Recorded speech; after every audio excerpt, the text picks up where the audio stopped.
Olá, minhas lindas, como vocês estão? Maravilhosas, espero que muito bem. Sejam bem-vindas a mais um vídeo do canal. O vídeo de hoje, relato de parto, né? Então já se inscreve, compartilha, deixa o like, comentário. Eu quero que você deixe a sua opinião sobre o relato de hoje aí nos comentários. Isso ajuda a engajar aqui o vídeo, engajar o canal e a gente alcançar, assim, mais e mais gestantes que precisam de informação, tá bom?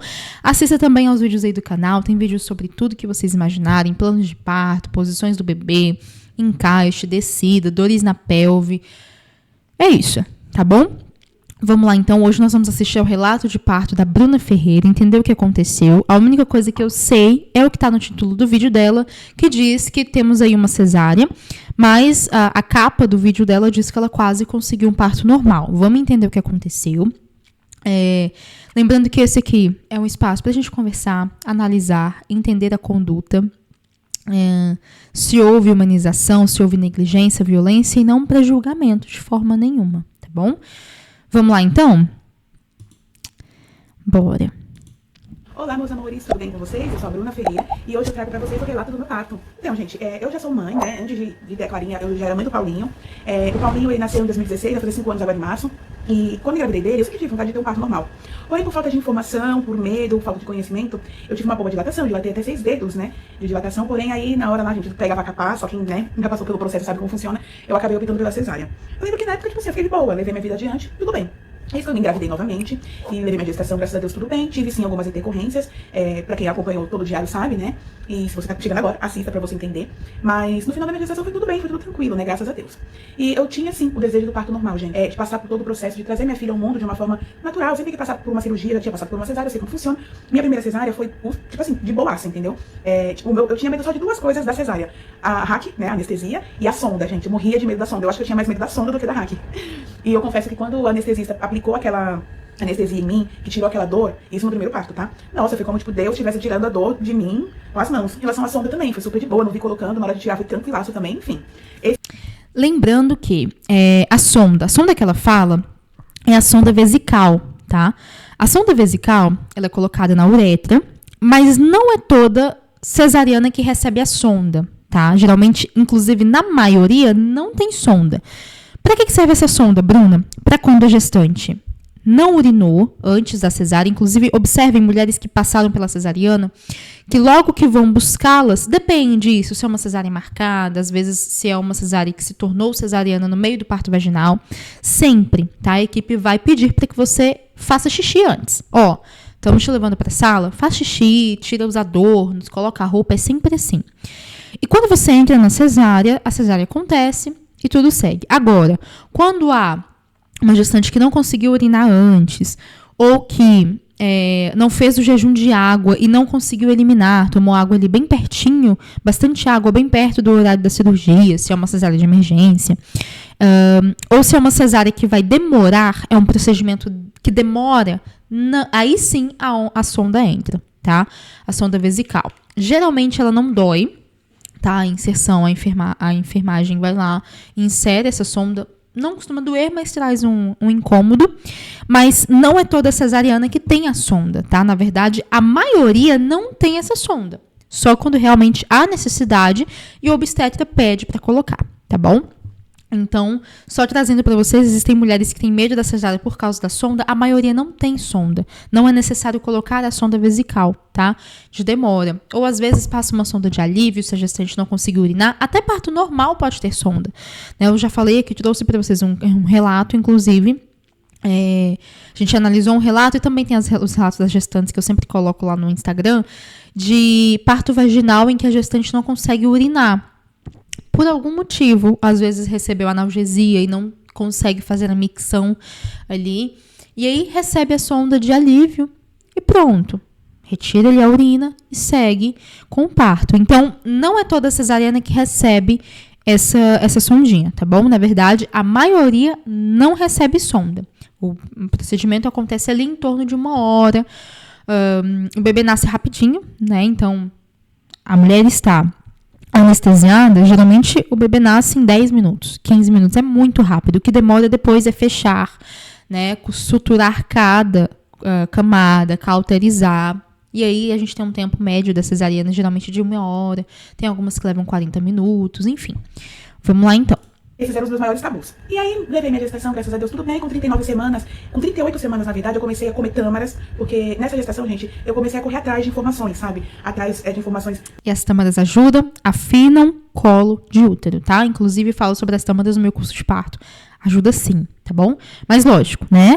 Quando isso acontece de modo gradativo. Então, a partir ali das 32 semanas, das 30 semanas em alguns casos, quando a mulher não tem um colo curto com risco de prematuridade, as tâmaras já podem ser consumidas com abacaxis a partir desse período. E não na reta final. Mas quando há na reta final também, ajuda, lógico, né? Mas quanto maior tempo, melhor a partir das 30 semanas, geralmente 32 é o que eu recomendo para as minhas gestantes aí. Benéfica sobre o parto normal, que é 1000 vezes melhor em relação a benefícios, tanto para a saúde da mãe quanto para o bebê, né? Enfim, fiz todo aquele estudo. Com 38 semanas, eu comecei a fazer o consumo de tâmaras. É uma frutinha que todo mundo fala que diminui a quantidade de horas do trabalho de parto, né? Eu não quis induzir meu parto de maneira assim, tomando shake, essas coisas que o pessoal olha de ricina. Que é arriscado quando a mulher não tem informação. Tá bom? Realmente, o uso de shakes indutores, o uso de chás, quando a mulher não está acompanhada ou por uma doula, ou por uma enfermeira obstetra, ou não estudou e não entende que existe o tempo certo, existe o monitoramento certo, quando você toma, você precisa monitorar por algumas horas, existe também a idade gestacional adequada, é arriscado realmente, né? Então, com as frutas, exercícios, manter o corpo ativo, já ajuda bastante, tá? Lembrando que a tâmara, abacaxi auxiliam no afinamento do colo de útero e não na dilatação, tá bom? Gente, eu morro de medo dessas coisas, sabe? Mas dentre todas as induções que eu tinha visto, eu descobri sobre as tâmaras e sobre o abacaxi também. E eu não queria induzir o parto, eu queria que ela viesse no dia que ela escolheu pra vir, entendeu? No dia que ela e deu, sabe assim, olha, vai ser hoje, entendeu? Eu não queria fazer nada com que, né? Enfim. Exato, e ela tá certa, viu? E ela tá completamente certa. O que a gente prepara primeiro? Afina colo de útero e encaixa bebê. Se precisar, se a gestação está chegando ali já na reta final, sem sinal de parto, passou das 40, aí a gente pode trazer um indutor de contrações, que é o que vai trazer dilatação. Mas ela está certíssima em não querer adiantar o parto, tá? E afinar colo de útero não adianta parto. Por quê? O que dilata é contração. Então, você pode afinar, deixar o seu colo bem fininho, bem molinho, que é o que a gente chama, né? O colo apagado. E pronto, tá saudável. Porque o que faz o parto acontecer é contração, tá bom? Então, o que aconteceu? Comecei com minhas tâmaras, de boa, não comi o abacaxi, e com 39 semanas eu comecei a fazer uma caminhadinha básica, que dizem que é bom, né, e tudo mais. E como eu estava afim do meu trabalho, do meu parto normal, né, eu comecei a fazer por onde deu o parto normal. Então, eu confesso pra vocês que eu não diminui o consumo de açúcar, não tirei o carboidrato, era final de ano, então, tipo assim, né, Natal, Ano Novo, impossível. E aí, tudo bem. Aí comecei a fazer umas caminhadinhas de leve, ia daqui até a casa da minha sogra, ia daqui até ali no centrinho do bairro que é onde eu moro. E aí, eu tava sentindo muitos pródomos mesmo. Minha barriga endurecia, aquela contração de treinamento. Sentia algumas cólicas esporádicas, mas nada tipo assim, ritmado, né? Nada que fosse tipo assim, trabalho de parto. E tudo bem. Quando foi no sábado, dia 16 de janeiro, eu acordei cedo, tomei um banho, dei um banho no meu filho, fomos na avenida daqui da minha cidade pra poder passear mesmo. Eu tinha umas coisinhas pra poder comprar, comprei uma vassoura nova, comprei um rodo novo, comprei uns potinhos de bolacha pra colocar minha... Enfim, eu fui naquelas lojinhas, sabe? 1,99, comprei um monte de coisinha. Depois, passei na barraquinha de feira, comi um pastel com meu filho. E aí depois eu voltei pra casa. Fui pra minha sogra andando, andei bastante, eu caminhei bastante naquele dia.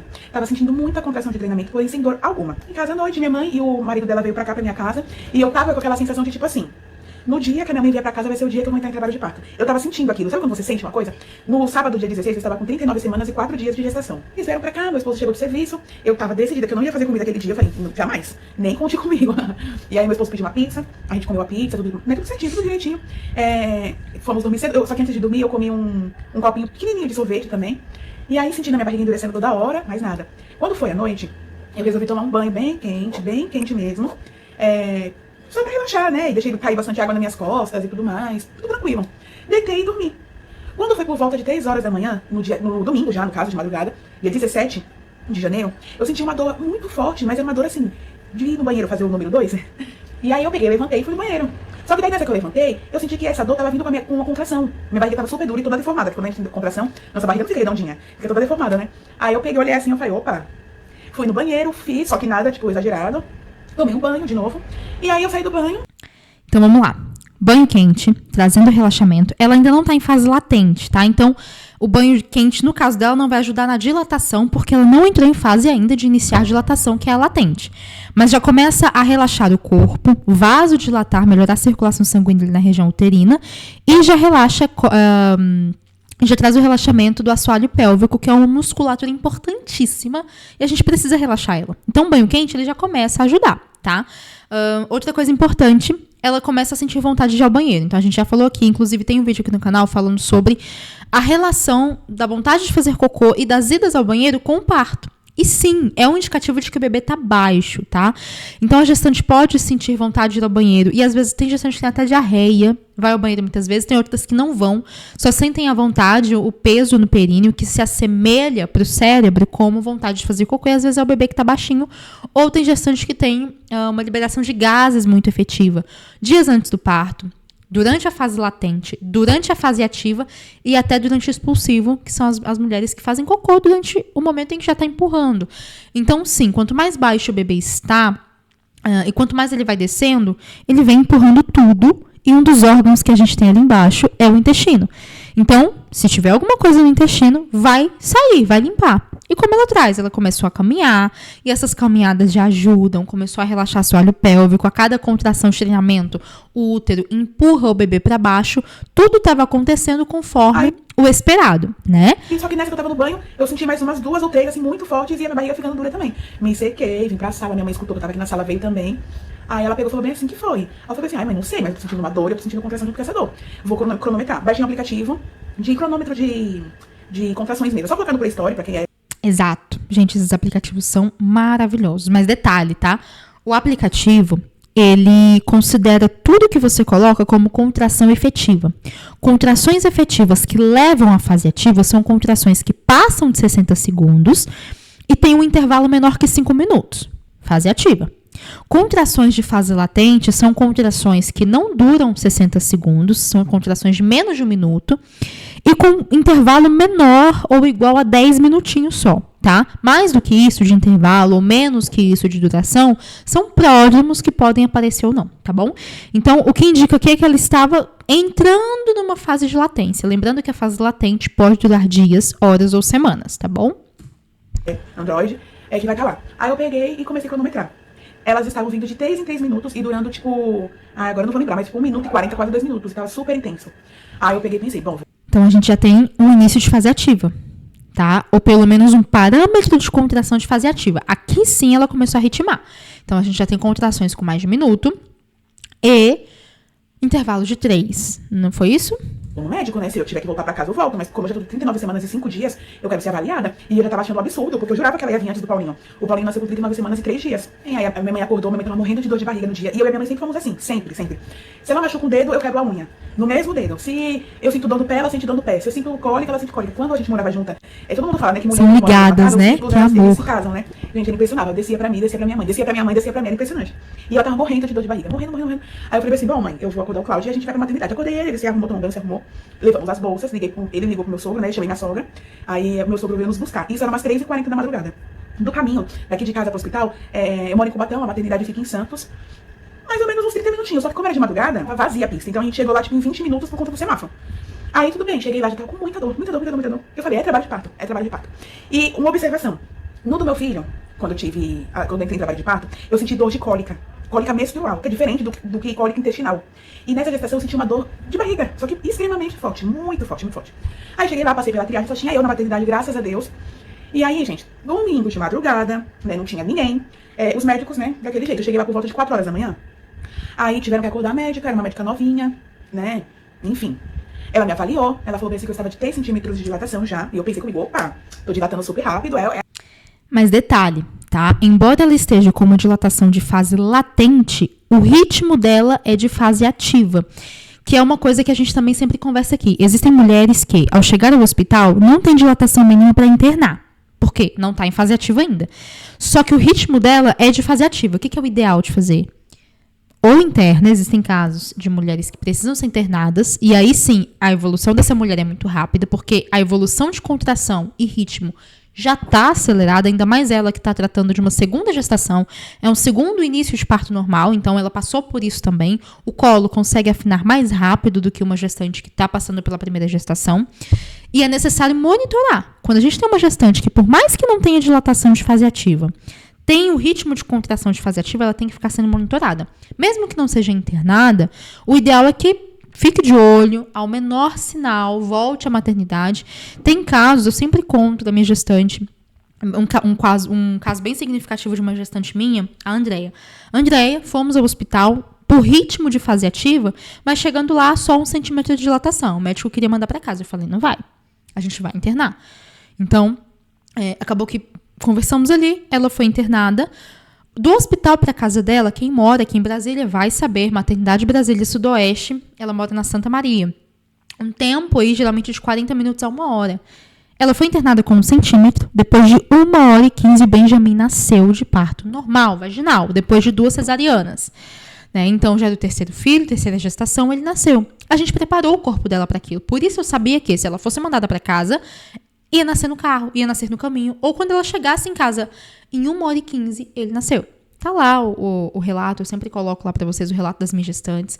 Coloco sempre que eu tô em parto e consigo, né, avisar vocês, trazer essa rotina técnica para vocês, para quem gosta de acompanhar. Então, existem casos que realmente a gestante não tá com dilatação de fase ativa, mas a contração tá, o ritmo tá, a intensidade tá. Por isso eu sempre digo, a gente sempre conversa. O exame de toque ele é importantíssimo, mas a dilatação não é tudo para sua evolução de parto. Por isso, às vezes, a evolução de dilatação não é tão significativa. Não se apeguem à dilatação no trabalho de parto de vocês. Por quê? De uma hora para outra, em 1 hora de banho quente, a gente já conseguiu evoluir 6 centímetros, 4 centímetros. Isso pode acontecer com vocês. Então, não se apeguem só à dilatação, tá bom? Vamos entender o que aconteceu aqui com ela. É agora. Aí ela pegou e falou bem assim, olha, eu não posso te internar, porque o conduta do hospital é só internar a gestante com 5 de dilatação. Eu nem lembro o que eu falei, gente. Eu falei assim, eu tô em trabalho de parto, né? Começou agora, 3 horas da manhã, já tô com 3. Eu não vou voltar pra Cubatão, vou ter que voltar pra São José. E realmente, né, a internação só acontece em fase ativa de trabalho de parto, isso orientado e preconizado pelo Ministério da Saúde e pela OMS, tá? Por quê? Porque sem fase ativa, a gente não configura parto. Como eu falei para vocês, existem mulheres que ficam dias, horas ou semanas em fase latente. Existem gestantes que têm 2 centímetros de dilatação desde as 32 semanas de gestação. E o corpo é fisiológico, tá? Isso é normal. O corpo vai terminar de evoluir quando ele estiver pronto, quando começar o pico de ocitocina no corpo, a produção, né, hormonal. Depois de novo, eu tava tipo determinada a me internar. Aí ela falou assim, olha, então vamos fazer o seguinte, vamos fazer o cardiotoco, que é um das coisinhas que eles têm que fazer antes de internar a gestante. Isso, é um exame que mede toco. É o nível de contração, então através do toco a gente consegue ter uma noção se é uma contração ativa ou latente, também a gente consegue ter essa noção pelo nível de toco. E enquanto faz isso, afere batimento cardíaco fetal durante 20 minutos sem parar, tá? É o tempo do exame geralmente. É aquele que a gente sempre assiste aqui nos relatos de parto, nos partos, vídeos de parto, eu sempre mostro para vocês, né? A gente tem sensores. Um sensor para o batimento cardíaco fetal, que fica ali no dorso do bebê, e um sensor que é colocado no fundo uterino. E aí vamos ver se vai evoluir. Gente, fiz o cardiotoco, até mostrei pra vocês um pouquinho, né, no diário de 39 semanas que foi quando ela nasceu. E aí, nossa, era terrível, porque tinha que ficar parada, deitada na maca, sabe? E aí tudo bem, fiz o cardiotoco, tava tudo bem com a bebê, graças a Deus, fiz o cardiotoco. Não pode mexer, porque senão o sensor desloca. É um exame bem chatinho por isso, né? Porque você tá com contração e não pode movimentar para os sensores não deslocarem. E não perderem e ter que reiniciar. Tudo ok. Ela foi me avaliar novamente, só que, gente, a doutora, ela era novinha, pequenininha assim, sabe? Com contração, um exame de toque. Ai, olha, só Deus sabe, viu? Ela girava a mão assim, eu não sei o que ela fez, que, olha, eu fui no céu e voltei. 4,5 centímetros de dilatação, tá? Ela falou assim, eu vou ter que te internar, porque tá evoluindo muito rápido e tudo mais. Eu falei, Lembrando, minha linda, eu sei que pra você é uma experiência diferente, mas é lógico. Conhecimento não tem a ver com idade nem com estatura, tá bom? Lógico, experiência sim, né? Quanto mais tempo você tem na área, você tem experiência, mas parecer novinha e parecer pequena não é um indicativo de que o profissional sabe menos. Enfim, você poderia ter encontrado um profissional mais velho em idade, né? Pelo menos ali fisicamente, que fosse grande, né? Já que você traz a estatura. E que fosse um daqueles profissionais que a gente vê todos os dias e que ouve aqui também todos os dias e que eu encontro, inclusive, nos plantões todos os dias com as minhas gestantes, profissionais extremamente desumanizados que dissessem, não vou te internar. 4,5 centímetros, nem assim você está em fase ativa, vai embora para casa. Então, trazer a estatura e a pouca idade é complicado, né? Porque a gente estuda e se prepara, capacita. obtém conhecimento, né? Cada um é cada um. Tem profissionais que são mais capacitados e outros que buscam mais do que outros, né? São mais humanizados do que outros, mas é complicado, né? Eu tenho 1,57, gente, de altura. Então, né, a gente não tem culpa de ter a idade, a pouca idade, né? E é até bom, porque uma pessoa, um profissional que já trabalha com pouca idade, significa que se esforçou para entrar numa faculdade, entrar numa federal, numa particular, enfim, cedo, e tá seguindo ali a tua conduta acadêmica cedo, né? Se esforçou para isso. E a estatura a gente não tem culpa, né? De sermos baixinhas, pequenininhas. Mas enfim, vamos lá continuar. Tipo assim, eu avisei. Aí eu fui internada, gente. Aí começa toda a história. Né, meu esposo foi fazer os papéis da internada. Outra coisa, rápido, eu sei que eu tô parando muito, mas é um react pra gente analisar. Observem que, é isso que eu falei pra vocês, ela entrou com uma dilatação pequena, mínima, de fase latente, de 3 centímetros. Só que ela tinha um ritmo de contração de fase ativa, ela ia evoluir rápido. Foi isso que eu falei com vocês, ela não poderia ser mandada de volta pra casa, e a profissional, mesmo embora nova e pequena, né, em estatura, teve a conduta corretíssima. Ela não tá com 5 centímetros, mas mesmo assim a profissional a internou pelo ritmo de contração, entende? Então, ela foi correta, né? Ela foi certa, foi uma profissional humanizada, foi uma profissional com conduta correta, e em 20 minutos ali de exame, talvez meia hora pela espera para ser reavaliada, ela já evoluiu 1,5 centímetros. Vocês estão entendendo que nem sempre a dilatação é o único parâmetro que a gente observa, e nem deve ser o único parâmetro, mas sim padrão de contração. E esse padrão fez com que ela evoluísse 1,5 centímetros em minutos, que é o tempo do exame do cardiotoque, e ela voltar para a médica para ser reavaliada. Enquanto isso, eu tava já começando a entrar na partolândia total, tanto que tem momentos assim que eu nem lembro. Eu lembro só de cenas, assim, sabe? Da parte que eu fui pro banheiro, que eu vou chegar nessa parte, eu não lembro muito. E aí eu tive que ficar sozinha, porque tava só nós dois. Meu sogro tava no carro, porque se qualquer coisa a gente voltasse, né? E as bolsas também estavam no carro. Ai, eu comecei a andar pelo hospital e passava a mão na barriga, aquela dor. E meu esposo não demorou, coitado. Só que na minha mente, né, tipo, 10 minutos pra quem tem trabalho de parto, gente, é uma eternidade. Porque você fica em outro universo, né? Tudo bem. Aí demorou ainda, tanto que teve troca de plantão. Eu cheguei lá, era umas 4 e pouquinho, e a troca de plantão de hospital começa às 7 horas, então vocês já imaginam, né? Aí eu peguei, gente, olha, agora vamos ter troca de plantão, que não sei o que, eu, putz, grila, né, pensando comigo, enfim, eu só queria entrar logo pra parte, né, da internação, pro centro obstétrico. Aí tudo bem. Teve a troca de médico, né, e tudo mais. A enfermeira pegou e falou assim, Bruno, o médico ainda não chegou, mas a gente já vai trazer você aqui pra dentro. Aí eu entrei dentro do centro obstétrico, já coloquei aquela camisolinha, ela falou, me levou pra um quarto. Eu observei que naquele quarto tinha 3 macas e não tinha bola, não tinha cavalinho, não tinha estrutura alguma pra, tipo assim, fazer uma mulher que quer um trabalho de parto que seja pelo menos não humanizado, piscina, banheira, etc e tal, mas que tenha um equipamento que possa te ajudar, te auxiliar. Lembrando que a humanização é respeitar os desejos e necessidades da gestante. A humanização não é sobre o ambiente físico. Inclusive, tem um vídeo aqui no canal falando sobre isso. Existem hospitais que têm a bola, a piscina, a banheira e não são humanizados. E a experiência ali é totalmente desumanizada, é ruim. A gente, inclusive, já reagiu aqui. Passei por situações semelhantes com gestantes minhas. Por isso, eu sempre digo que a gente é que tem que estar preparado para a humanização com a gestante, com o acompanhante, para qualquer cenário, né? Assim como existem hospitais que não têm uma estrutura, como alguns hospitais, por exemplo, da rede pública de saúde, que não tem a banheira, que não tem a piscina, mas são totalmente humanizados. Tem ali os seus direitos, seus deveres, suas necessidades, suas permissões totalmente respeitadas, né? Inclusive, eu compartilho com vocês alguns partos. Por exemplo, tem um hospital aqui de Brasília que é muito mal falado, mas que eu amo a assistência, que realmente são assistências completamente humanizadas. E eu trago isso para vocês, né? Então, quando a gente fala de plantão, a gente fala de uma loteria, né? O que ela traz sobre humanização, até o momento, a atitude do profissional foi humanizada. Vamos entender melhor aqui. Né, nesse momento, que é muito doloroso, gente, muito complexo, porque você tem que andar, você tem que se movimentar, você tem que fazer certos exercícios, e nessa parte dos exercícios, pelo menos eu observei lá, nada, gente, nada. Aí tudo bem. Ela falou, olha, se você quiser deitar, pode deitar, se você quiser andar pelo quarto, pode andar, quiser tomar um banho, você não. Livre movimentação, até agora, internação, considerando o ritmo de contração e não a dilatação mínima dos 5 centímetros. Conduta humanizada da profissional. A enfermagem, né? Então a equipe ali pronta, né, para interná-la, independente do médico. Conduta humanizada. Às vezes demora um pouquinho porque não tem leito, ou o leito está sendo higienizado, ou, gente, é um processo totalmente burocrático, né? A gente não traz uma gestante e coloca em um leito do nada. A gente precisa preencher ficha, fazer evolução de enfermagem, fazer evolução e anotação de que aquela gestante está sendo colocada dentro do centro obstétrico, humanizado. Livre movimentação, né? Banho, conduta humanizada.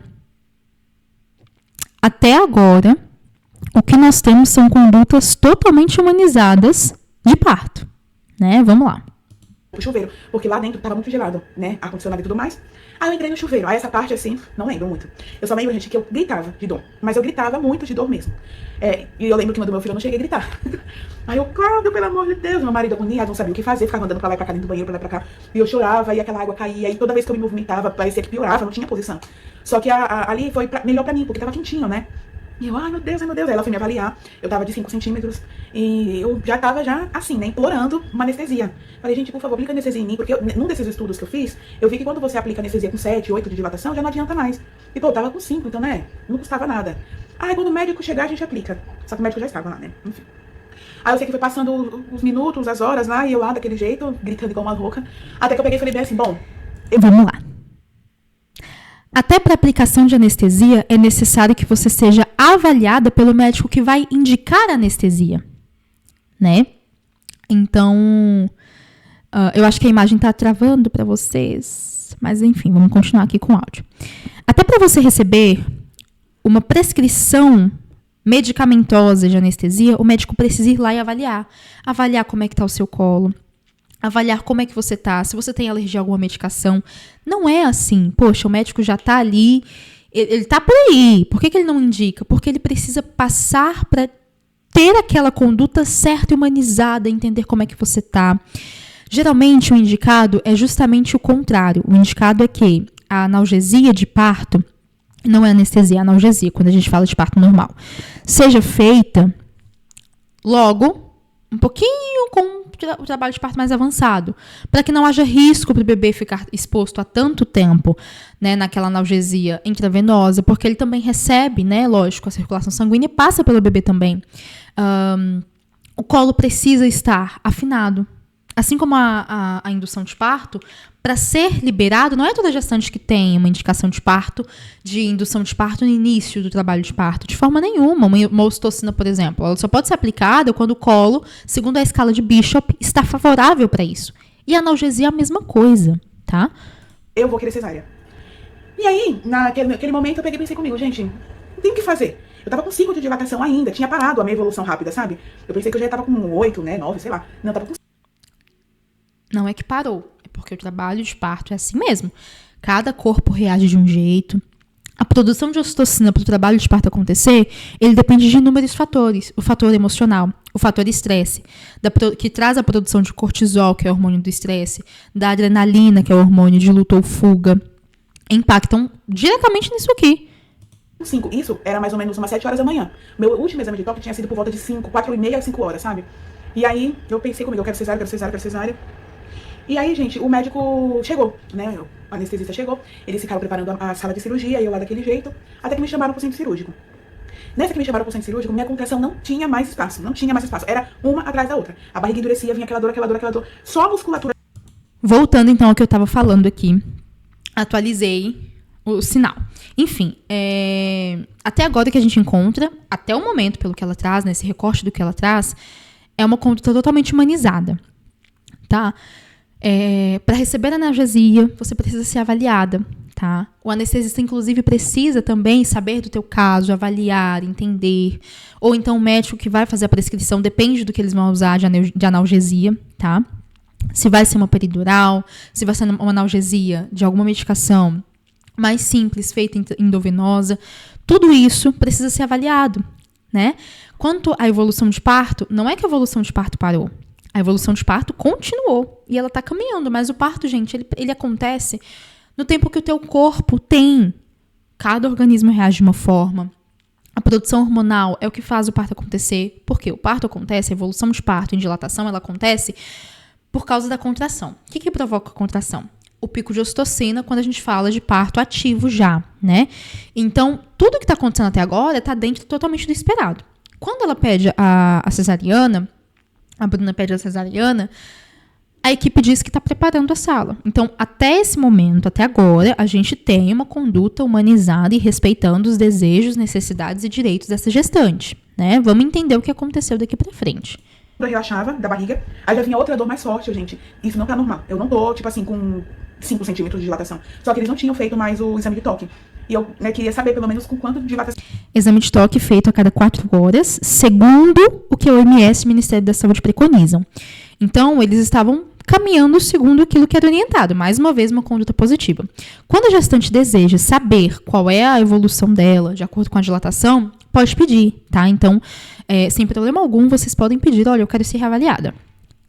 E vocês vão ser reavaliadas. Por que geralmente a equipe humanizada e a equipe que segue diretrizes do Ministério da Saúde não faz sem que vocês peçam dentro dessas 4 horas?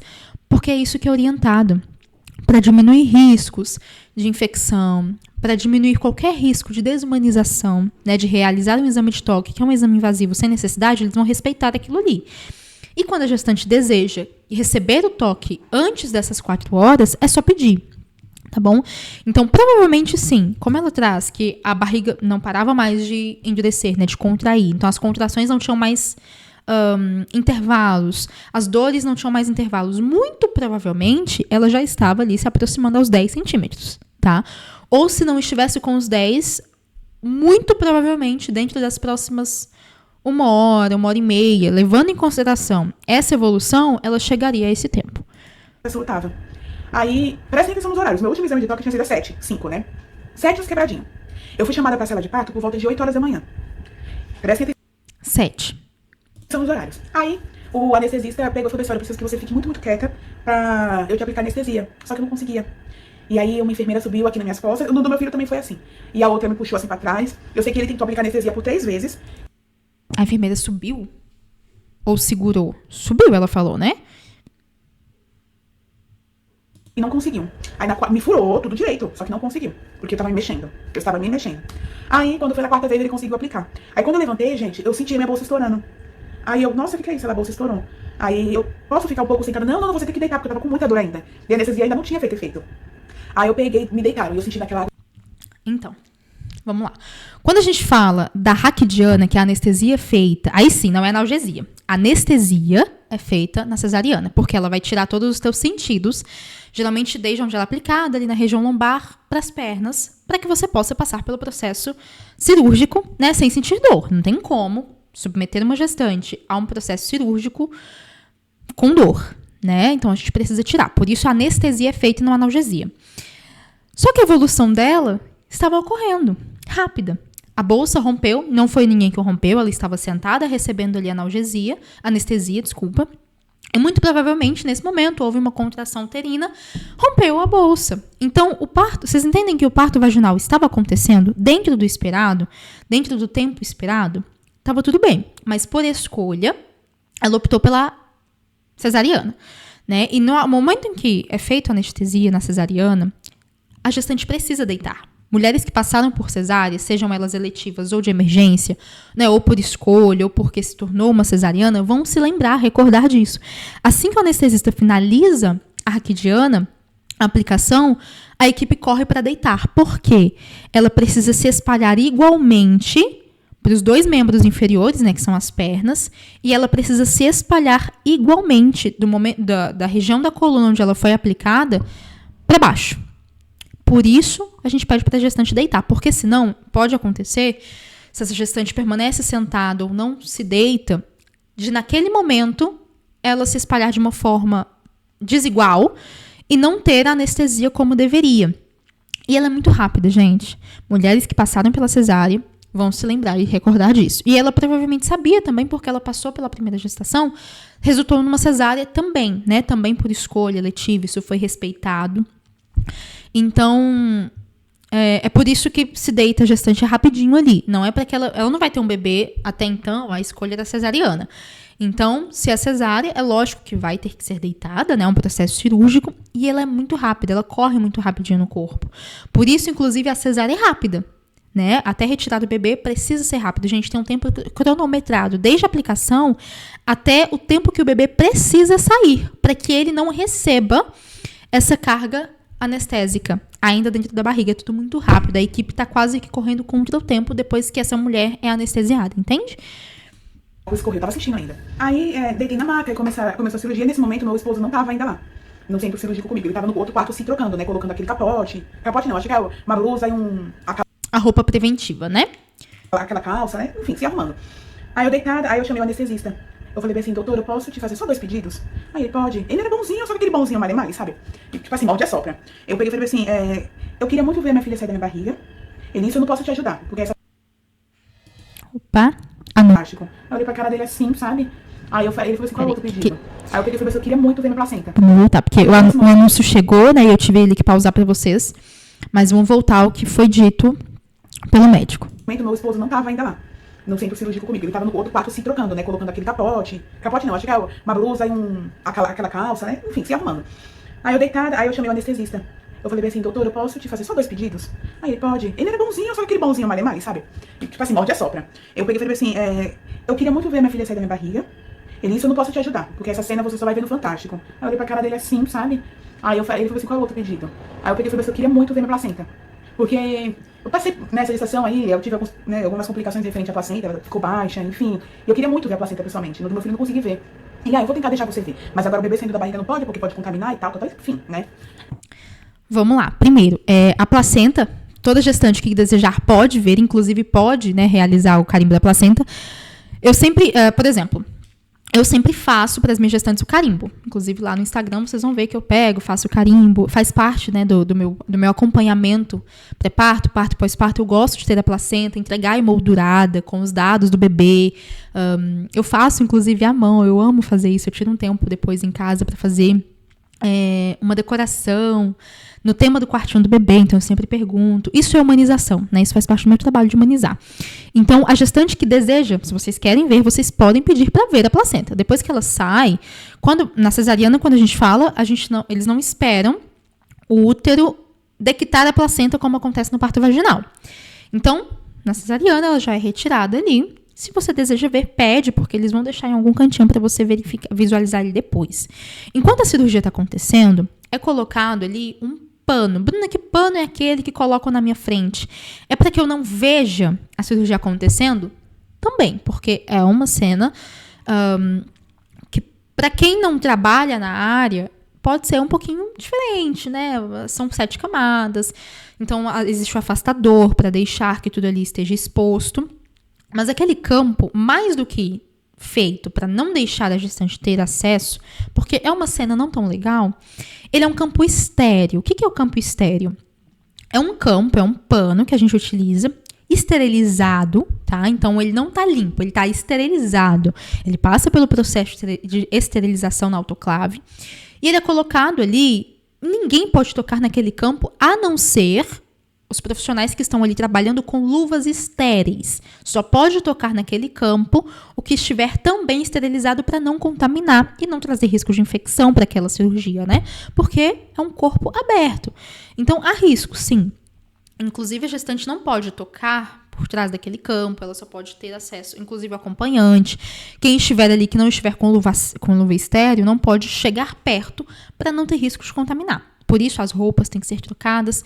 Mas, lógico, a fala desse médico é uma fala que não precisava, né? É uma fala extremamente arisca. Nisso, né, a gente chegou aqui no primeiro ponto de desumanização. Violência obstétrica verbal. Ele não precisava falar dessa forma, né? Mas é lógico, existem alguns profissionais que no momento em que o neném nasce, né, ou no momento em que o neném vai nascer, alguns enfermeiros que estão ali auxiliando a equipe têm a permissão de baixar esse campo momentaneamente para que a gestante veja a saída do bebê e depois eles sobem novamente esse campo, tá bom? Para não contaminar a região. Poderia ter sido feito, né? Mas existem profissionais que não querem realmente, não realizam, enfim. Vamos entender o que aconteceu. Ok. Aí meu esposo entrou dentro da sala de cirurgia, eu senti passando a sonda, eu senti como se fosse uma agulhada lá dentro da dita cuja. Então a sonda foi passada, no caso dela, né, por algum motivo. A gente não sabe, não entende até então qual. Se foi porque não foi feito o jejum, porque o caminho seria um trabalho de parto normal, se foi porque não urinou, ou se porque eles preveram que talvez demorasse um pouquinho mais do que o normal. ou se porque aquele profissional, né, o chefe daquela cirurgia ali, porque sempre tem o cirurgião-chefe, o cirurgião auxiliar, gosta e prefere orientar para que não haja nenhum risco, enfim, né, de causar bexigomo ou algo do tipo. Então, é aquilo que eu falei para vocês, não há dor, mas há um incômodo, sim. Mas a perna formigando, a barriga formigando, tudo formigando, mas mesmo assim eu senti passando, tudo bonitinho, sem dor alguma. E aí começou a cirurgia, gente, e conversas aleatórias, né? E naquela hora, gente, eu só fechei meu olho assim e eu orava, mas eu orava, pedia pra Deus, né, pra que Deus protegesse a minha filha desde o momento do seu nascimento, assim como Ele fez com a minha gestação inteira, e guiasse os passinhos dela por essa vida. Foi um momento assim que eu chorei muito, eu comecei a chorar lá. E aí, ao mesmo tempo, agradecendo a Deus por tudo que nós duas passamos durante a gestação, né, e aí comecei a orar mesmo, sabe, agradecendo, pedindo proteção a Deus, né, pedindo força, sabedoria pra educar minha filha, enfim. E aí, nessa que eu tava fazendo a minha oração e tudo mais, eu comecei a sentir uma falta de ar. Mas uma falta de ar absurda. Aí o anestesista pegou, falei, doutor não conseguia nem falar. Eu, Cláudio, chama o doutor. Aí ele, ela tá te chamando, né? Aí ele, oi, minha querida. Eu peguei e falei assim, doutor, não tô respirando. É normal, é super normal. É porque você tá anestesiada. E não sei o que, começou a falar. Mas eu não sentia. Eu tava entrando num balão, assim, sabe? E grog, e não conseguia respirar. Pra respirar, gente, eu tinha que fazer uma força. Te juro, sem brincadeira nenhuma. Aí eu respirava um pouco, aí daqui a pouco de novo. Aí, sabe, eu senti até que meu afundar. Assim, a sensação do meu pulmão, assim, sabe? Muito esquisita, uma sensação super esquisita mesmo. E aí, uma coisa que no do meu filho eu não consegui prestar muita atenção, mas nessa eu entrei na sala de cirurgia, né, com a intenção, porque assim, geralmente, quando você vai lá, sempre tem música no fundo. E eu tava muito atenta às músicas, por mais grogona que eu estivesse. Aí eu cheguei no Cláudio, assim, eu peguei e falei assim, Cláudio, presta atenção na música. Porque, né, ela vai nascer nessa música. E aí começou a tocar uma música daquele filme, Última Música, da Miley Cyrus, sabe? Só de falar me dá vontade de chorar. Aí, enfim, aí começou aquela música, e eu tava sentindo que ela ia nascer daquela música lá. Eu vou começar a chorar mesmo. Aí eu... 100% dos pacientes tiveram alívio. Eu tava, né, daquele jeito, tentando respirar, não conseguia. E aí, eu peguei e falei assim, eu olhei pra cara do Cláudio assim de novo, eu falei assim, presta atenção na música, que ela vai nascer nessa música. Dito e feito. Aí a doutora pegou e começou a falar, 8h51, né, eu já sabia que ela tinha nascido, porque quando ele estava no horário, porque né, o bebê nasceu. Aí, era nessa música mesmo. Enfim, né, aí foi, né, comecei a agradecer. Só que daí, aconteceu uma coisa que me deixou um pouco assustada, ela não nasceu chorando. Aí o Cláudio falou, nossa, ele é a cara do Paulinho, a cara do Paulo. E não colocaram ela perto de mim, assim como fizeram com o Paulinho. O Paulinho já nasceu espirrando, levaram ele pra pesado, do lado assim, e já trouxeram ele pra eu ver, né? Não. Só que foi questão de segundos, gente, questão de segundos mesmo, tipo assim, 8h51 foi o horário que ela nasceu. Aí já pegaram, levaram ela pra um outro lugar, e aí passou, uns 30 segundos, ela já começou a chorar, ou menos até, é que eu não tenho muita noção de tempo. E aí, ela começou a chorar, e aí dentro da sala, comigo, começou um corre-corre. Do nada, eu senti o médico colocando uma placa de metal aqui nas minhas costas, aplicando uma injeção no meu ombro. E o corre-corre, eu observei mais ou menos assim, olha, vamos aplicar o dobro de não sei o que lá. Aí aplicaram uma injeção em mim, que eu não senti, lógico. E aí aplicaram mais um outro remédio lá, que eu também não senti, e falando em voz alta. E aí já trouxeram ela pra eu ver, aí eu só olhei pra aquela carinha branquinha dela. A boquinha toda cheia de babinha, ela chorou forte pra caramba. Depois, normal. Só que não nasceu chorando. Aí depois eu tô chorar, normal, tudo mais. Aí eu peguei, olhei, que coisa linda, né, e tudo mais. Quantos quilos, doutora? A doutora falou. 3 quilos, 965 gramas. Vamos lá, vou pausar aqui, porque eu sei que ela vai continuar falando, mas eu não sei se ela vai voltar no que eu queria falar com vocês. Então, eu já vou aproveitar que ela falou e já trazer pra vocês isso. Primeiro, a falta de ar, o que acontece? Quando uma cesariana está acontecendo, o anestesista precisa ficar na sala. Então, mulheres que já passaram, que vão passar, observem, né? Ou às vezes vocês já passaram e observaram, o anestesista, ele vem, ele aplica, mas ele continua na sala. Por quê? Dependendo do tempo da cirurgia, às vezes é necessário fazer mais uma dose, por exemplo. Dependendo do tempo ou da reação que a gestante possa ter, ele precisa estar ali.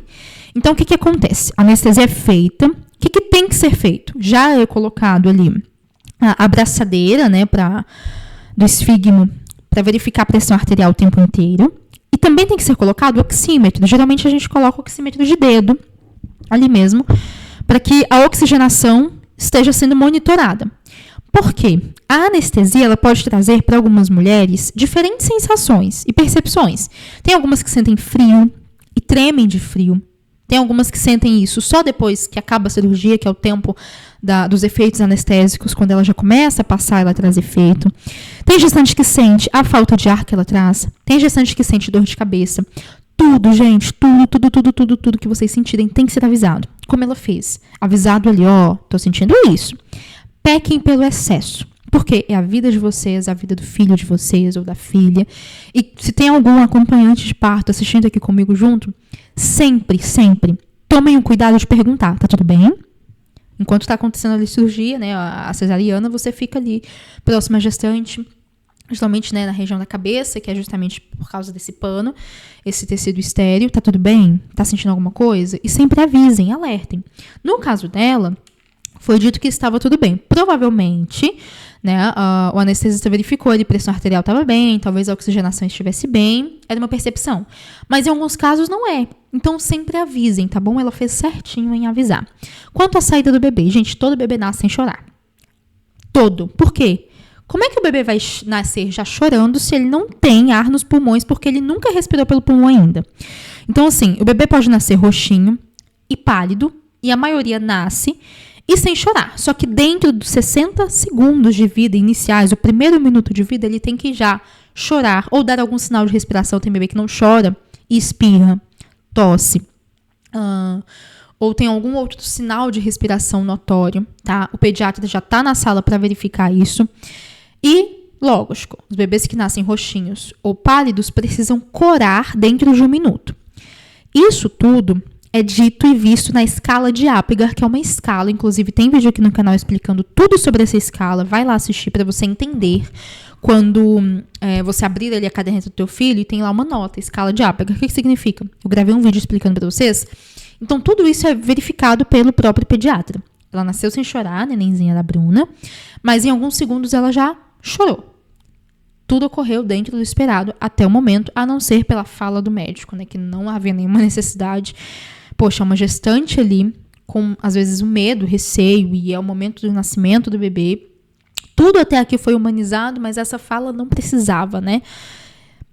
Enfim, porém, o restante, até o momento, tá tudo correndo como deveria. Mas e 51 centímetros. Só que daí eu não lembrava. Eu não lembro dessa parte dela falando. Eu lembro que ela falava, mas eu olhava pra cara dela e eu não escutava a voz. Aí eu, nossa, muito droga. Aí o Cláudio saiu da sala, né? Que depois eles pedem pra tirar. E aí aquela correria comigo. Pá, correndo. E eu, nossa, né? Esquisito. Detalhe: durante a cesariana, o normal não é estar grogue. O que é feito é uma anestesia e não uma sedação. Então, o menor sinal. Por isso eu digo a vocês, fiquem sempre perguntando, ou você, gestante que está assistindo, sempre diga o que está acontecendo. Ao menor sinal de que eu estou perdendo a consciência, eu estou tonta, como ela falou, eu estou grogue, avisem, tá? Porque não é normal. E tudo mais, enfim. Só que deve passar uns minutos, eu ainda com falta de ar, sem respirar. E uma observação que eu tenho pra colocar aqui, eu tive 2 crises de falta de ar extrema, que eu não conseguia respirar. Tive aquela primeira, né, né? Esta é Carla. Carla está aguardando o Só só que super devagar. Gente, será que a oxigenação dela estava ok? Porque, pelo visto, nada é dito, nada foi explicado a ela do que estava acontecendo, né? Ou se a anestesia mesmo causou uma depressão respiratória. Será que foi isso que aconteceu? E ninguém explicou e ela até ao momento não sabia? E depois eu tive uma mais forte que a primeira. E eu pedi, meu Deus do céu, me dá força, Senhor. Me dá força que eu não posso ir embora agora. Não, pelo amor de Deus. E aquela coisa, sabe, eu não conseguia respirar. Essa segunda crise foi depois que ela nasceu. Foi nessa parte da correria mesmo. Aí o doutor falou, olha, filha, olha. Eu peguei, olhei pro lado assim, daquele jeito, né? Aí eu vi a placenta, gente, sério, muito grande. Era muito grande. Ele parece um hamburgão, né? Eu falei, nossa, ele é enorme. Grandona, assim, bem vermelha. Ela é grande, gente. Inclusive, eu posto vídeos de placenta lá no Instagram, fazendo o carimbo. Se vocês têm alguma dúvida ou curiosidade, vão lá e assistam para vocês verem como ela é maleável, é molinha. E ali eu mostro também o cordão umbilical, é molinho. E aí tem a questão do nó, não consegue segurar nó, enfim. Mas ela é bem grande. Às vezes a gente pensa que é pequena, mas, gente, é grande. Lógico, cada placenta é uma. E cada placenta é formada para uma gestação específica ou para um bebê específico. Então, existem inúmeros formatos. Cada uma é de um formato, cada uma é de um tamanho. Isso é muito interessante, né? A gente chama de árvore da vida. Cheia de veia. Eu fiquei pensando, gente, isso tava dentro da minha barriga. Eu acho que isso é maior que a minha filha. Muito grande mesmo, sabe? Com o cordão umbilical enrolado assim, muito grande. Aí, enfim, né? Aquela correria toda, e eu fui observando que, gente, tá demorando demais. Tá demorando muito. Eu lá na cirurgia ainda. Enfim, eu não tenho noção de horas assim, mas que passou mais de 1h30, passou. Aí a doutora veio conversar comigo. Ela pegou e falou assim, Bruna, o seu parto teve algumas intercorrências, tá? Nessa parte já tava um pouco melhor da falta de ar. você teve dilatação total. A sua filha já tava já com a cabeça, tipo assim, meio que no canal vaginal, super lá embaixo mesmo. E eu pensando, putz, grilo, né? Por que não aplicaram a injeção? Por que não me deram suporte, não me deram apoio, não fizeram exame de toque de novo? Eu tava achando muito esquisito. Como assim? Eu tava com 5 de dilatação, só que contração uma atrás da outra, sem nenhum espaço. Uma dor extrema, uma dor absurda. Pô, eu poderia sim ter tido meu parto normal. Aí ela sabia que eu queria ter o parto normal, ela já emendou. Mas se você tivesse tido o parto normal, você iria receber muitos pontos, você ia ter uma laceração muito grande. Tipo assim. Nada a ver, não tem como ela saber que teria laceração. Aí realmente já foi uma fala ali da médica para tentar encobrir o fato de que ela estava com dilatação total.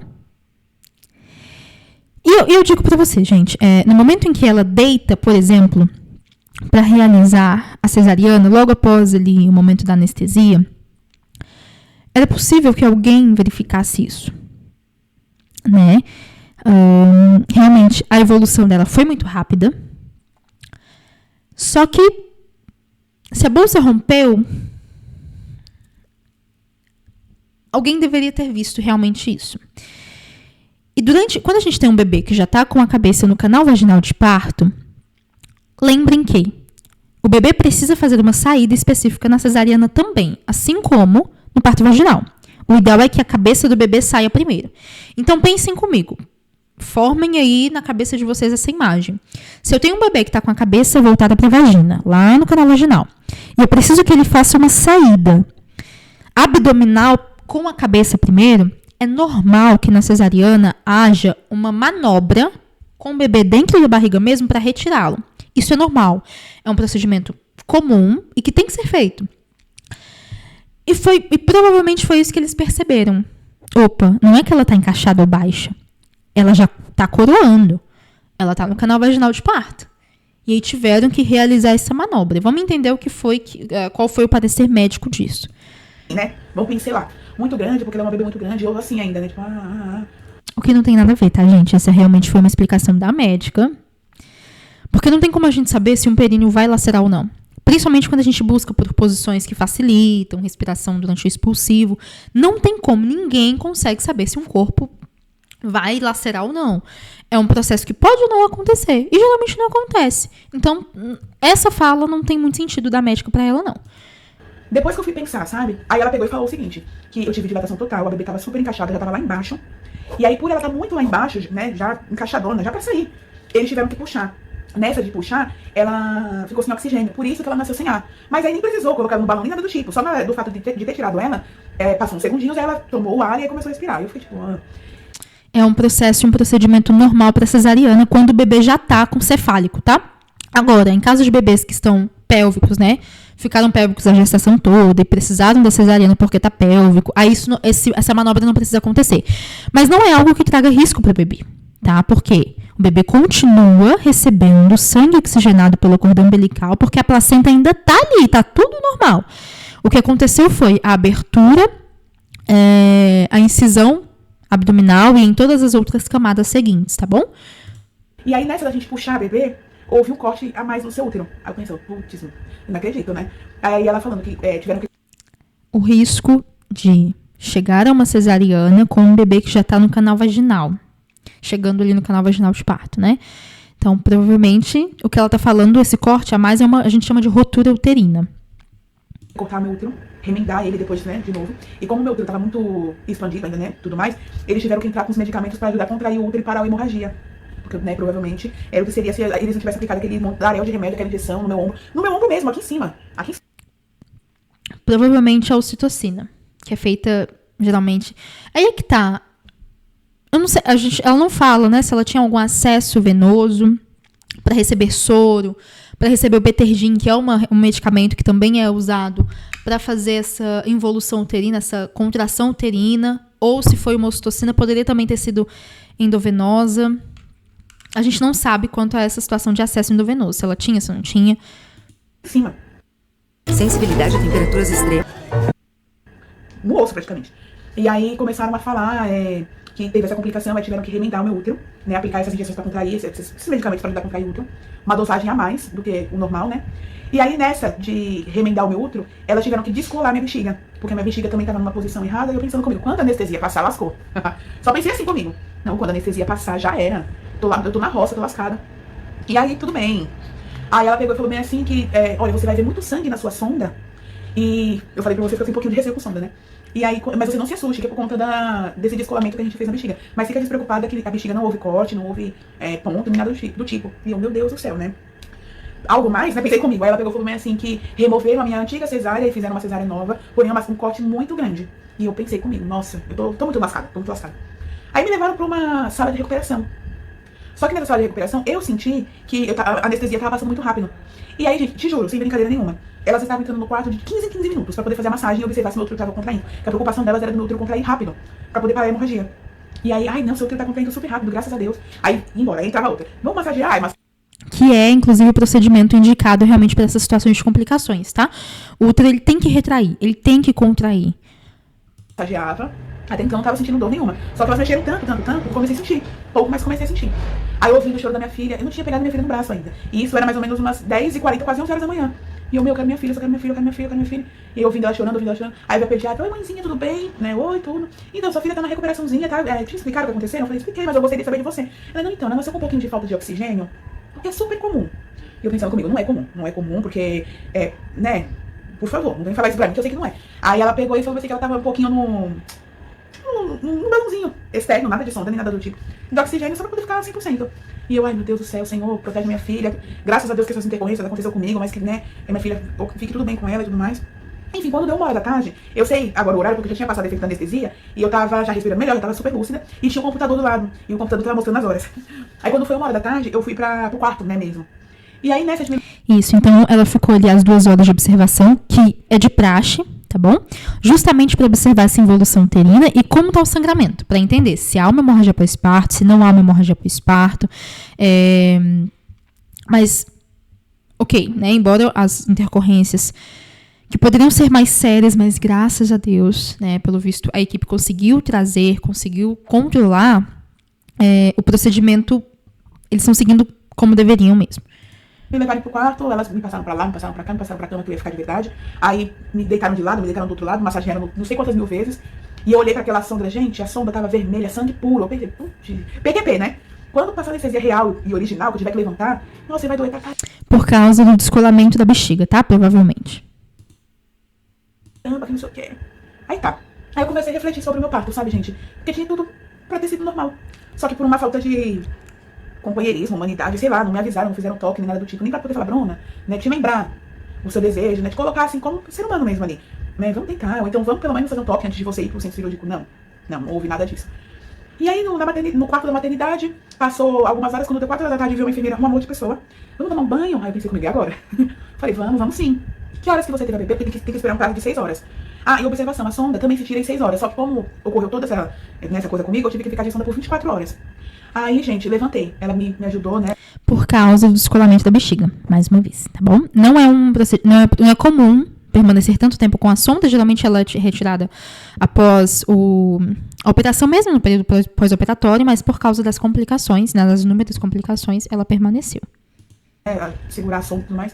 Aí eu pensei comigo, bom, tá doendo, mas tá normal, né? Tomei meu banho, me senti, nossa, uma nova mulher.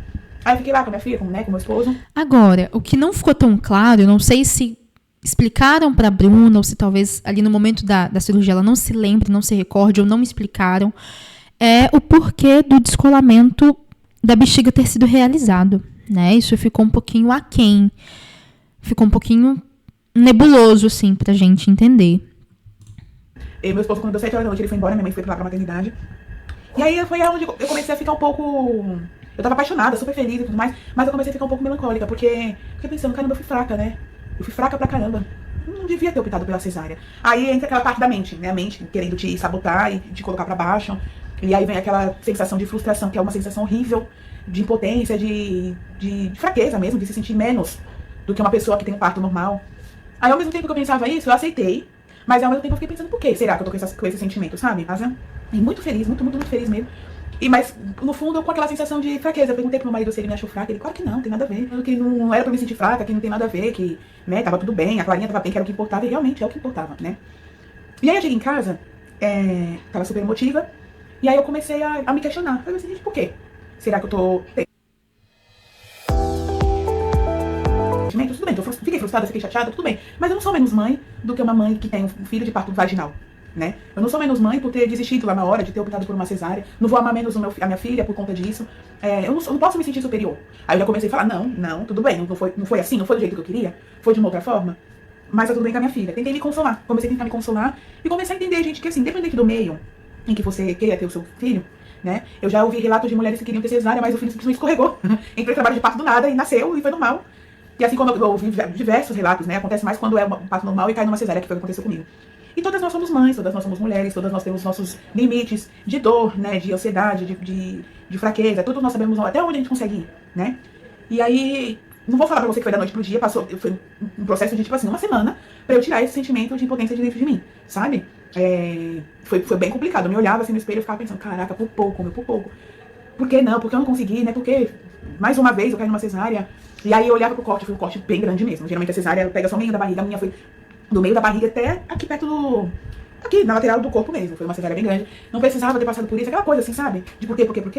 E porque, sim, foi o que aconteceu comigo e tá tudo bem. Hoje em dia, né, após 12 dias de clarinha, hoje é dia 29 de janeiro, e esse vídeo vai sair hoje mesmo, então tempo realzíssimo pra você. Tô aqui sentada de perna cruzada, super de boa, vou tirar os pontos segunda-feira agora com o meu médico, e tranquila, não sinto mais dor, não sinto mais absolutamente nada, né? Mas foi um processo muito longo, assim, sabe? Me reencontrar comigo mesma e me perdoar, né? Eu tava prezando muito também pela recuperação, né? Eu queria muito parto normal por conta da recuperação, né? Dizem que ia ser melhor e tudo mais, mas, né? Enfim. E aí, quando foi no dia seguinte, gente, do parto, eu tive ela no domingo, quando foi na segunda-feira, foram tirar a sonda de mim, né? Dia 18 de janeiro. Gente, super tranquilo. Não tive incontinência urinária, que do meu filho tive. Demorei pra caramba pra fazer xixi. Dessa não. Uma sonda, quando me deu um cadinho no banho fazer xixi, já levantei, fui fazer xixi clarinho. Glória a Deus, exaltando o Senhor sempre. E aí, depois eu voltei pra cama. E foi de boa. E é isso, gente. Não foi da forma que eu queria, mas foi da forma que Deus permitiu, né? Eu creio que tudo tem a permissão do Senhor. Talvez se eu tivesse tentado um parto normal e ela poderia entrar em sofrimento, já que dizem que ela estava, né, sem oxigênio, enfim, a gente não sabe. Se fosse de outra forma, eu poderia ter tido uma laceração, né? Ou não. Então, assim, eu optei por não ficar pensando nessas coisas. Eu aceitei o meu parto, aceitei a forma que a minha filha viu o mundo, que foi o melhor, né, que aconteceu ali, né, só o fato dela e de eu, né, ter ficado 100% bem, foi da forma então que Deus permitiu, entendeu? Então eu aceitei o meu parto, eu parei de me culpar, parei de me questionar, né? E é o que eu falo pra você, não se sinta menos por você ser uma mãe de um parto cesárea, sabe? Por você ter sido mãe, ter trago seu filho ao mundo através de parto cesárea, não vale a pena. Eu acho que a gente passa a ver, né, e escuta tanta coisa, que a gente também acaba guardando e criando muita expectativa. E eu tava com uma expectativa muito grande, tava dilatando super rápido, e tava tudo ok, e, né, enfim, eu criei uma expectativa em algo que tudo pode acontecer, entendeu? Então foi uma coisa assim também que eu parei pra analisar também e eu vi onde eu tava errando. Eu criei uma expectativa muito grande, acima do meu parto, acima de mim, acima do meu corpo, acima da equipe, entendeu? Que ia me atender lá na hora. Então, acabei me frustrando e depois eu entendi isso, me perdoei e me aceitei o meu processo. E, gente, pra honra e pra glória do Senhor Jesus, eu consegui. Nós conseguimos, que minha filha também foi uma guerreira, sabe? Foram 9 meses, assim, muito intensos, de muitos medos, de muita insegurança, sabe? E, ao mesmo tempo, de muita força, muita garra, muito otimismo, muito humor, né? Pra cada enjoo, pra cada crise de sono, crise de ansiedade, pra cada sangramento, que eu tive bastante, assim, sabe? Deus esteve à frente sempre. E Deus não seria de frente na hora do meu parto, entendeu? Então, se eu passei por tudo isso, foi porque Deus quis assim. E tá tudo bem, tá tudo ótimo e tudo perfeito. E esse foi o relato do meu parto. A minha filha tá dormindo, minha princesa. E eu tô aqui falando, né, gravando pra vocês. E eu espero muito que vocês tenham gostado. Gente, eu queria muito agradecer vocês por terem me acompanhado aí no diário de gravidez, tá bom? Nossa, vocês me trouxeram muita força, muita energia positiva. Compartilhar com vocês foi uma terapia pra mim. Uma terapia mesmo, foi o que me motivava. Só o fato de saber, né? Principalmente no comecinho. Aí eu gravei a 13ª semana hoje. Daqui a não sei quantos dias eu já vou gravar a 14ª. Aí eu gravava a 14ª, aí gravava a 15ª. E as semanas foram se passando tão rápido, gente. Vocês foram minhas companhias. No momento que eu fiquei aqui dentro do meu quarto de cama, né? No meu repouso. Foram da 13ª semana até a 24ª semana em repouso. Então... Ótimo. Vamos lá. O vídeo não acabou. Vão lá no canal da Bruna Ferreira para assistir até o final do vídeo, para deixar também uma mensagem linda para ela, um comentário maravilhoso, deixar sua curtida, seu apoio para ela. Mas o que a gente queria entender foi até aqui.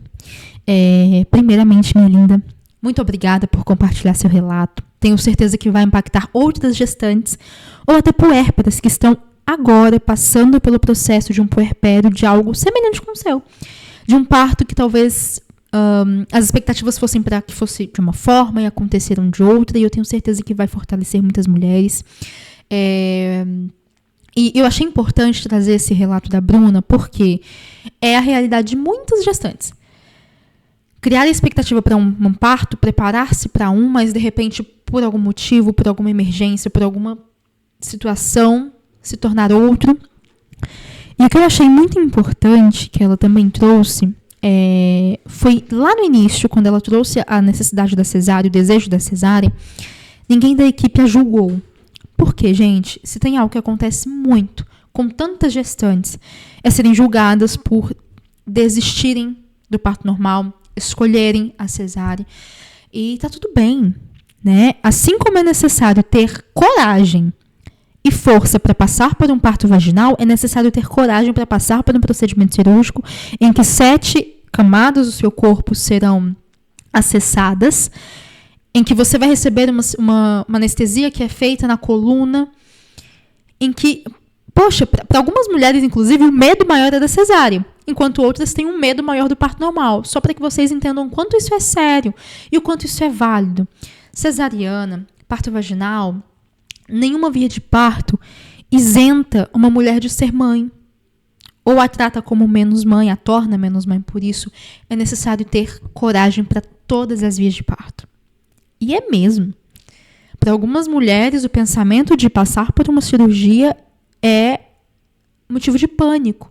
E para outras, passar pelas contrações até o final, suportar o trabalho de parto até o final, passar pelo processo da saída vaginal, do expulsivo, esse é o motivo de pânico durante os 9 meses da gestação, durante as 41 semanas de gestação. Aquele que começou a boa obra é fiel para completar. Sabe, Bruna? E você trouxe agora no final, lógico, nós não assistimos aqui ao diário de gestação, mas você trouxe no final que no início da gestação foi necessário fazer repouso, foi necessário manter um repouso, um cuidado maior, houveram muitos sangramentos. E tá tudo bem, às vezes a gente faz planos, mas a resposta final vem dos lábios do Senhor. E eu vi que você tem muita fé. E eu sempre digo, Isaías 66:9 diz assim, acaso irei eu abrir a madre e não farei nascer? Ou seja, eu vou gerar e não vou permitir que venha ao mundo? E Deus permitiu. E Deus trouxe ao mundo com saúde. Houveram, sim, situações no meio. E sempre, gente, sempre que nós tivermos um propósito grande para viver, o processo não vai ser fácil. Tudo aquilo que muito vale, muito custa. Há um preço alto. E foi assim no teu parto. Então, fica aqui esse relato que a gente assistiu, importante para muitas mulheres, para que entendam que não é a via de parto que define se você é mãe, se você não é, se você é fraca. A gente não existe, pelo amor de Deus. Uma mulher que passa por um pós-operatório é tão forte como aquela que passou por todas as contrações até o final. Tá bom? Um grande beijo a cada um de vocês. Espero vocês aqui em nosso próximo vídeo. E até lá.